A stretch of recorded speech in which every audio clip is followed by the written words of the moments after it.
Мәдәният учагы гөрләсен өчен ялкын истәп торучы булганда сала тормышы кайный. Кәкре атауда андый тынгысыз кешеләр бар. Шуларның берсе Хәмдия Гыйләҗева. Авыл һәм анда яшәүчеләрнең тормышы күңелле булсын өчен җан атып йөрүчеләрдән ул.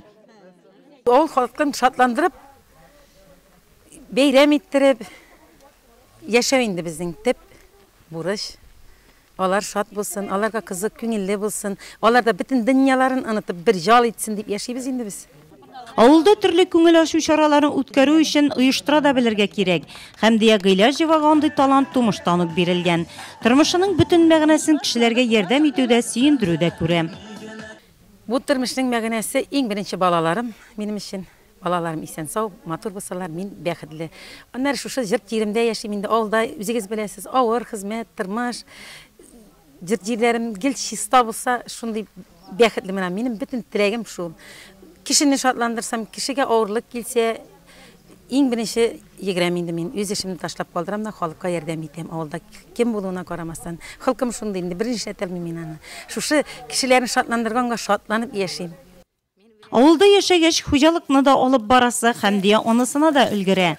Йорт-җиренне хуҗабикәнең уңганлыгы ишек алдына кергәч үк күренә. Быел бакчасында җиләк-җимеш, яшелчәне мул итеп үстергән, карбыз уңышы да яхшы булган. Бакчасында үскән чәчәкләр төрлелеге белән сокландыра. Без семьяда 5 бала үстек. Икебез мәрхүм инде. Хәмдия бөтен ягы белән дә аерылып тора инде ул. Ул тегүгә дисеңме, шигү эше дисеңме, бакча эше дисеңме, ул бөтен яктан да аерылган. Бик әрсез, бик булган, бик тырыш бала булды инде ул безнең. Без анардан үрнәк алабыз. Хәмдия ул булган, уңган хатын-кыз. Менә шушы Кәкратау мәктәбен тәмамлаганнан соң, Лаиш техникумын тәмамлап, шушы авылга туры эшкә кайтып, шуннан бирле үзенең сәләтен башта хисапчы булып эшләп, аннары соң сәнәгать өлкәсендә башлап җибәрде хезмәтен. Һәм менә хәзер күптән инде 25-30 елга якын шушы авыл клубында ул халыкка иҗади хезмәт итә. Үз туган җиреңнең хөрмәтле кешесе булу өчен авылны яратып яшәү кирәк.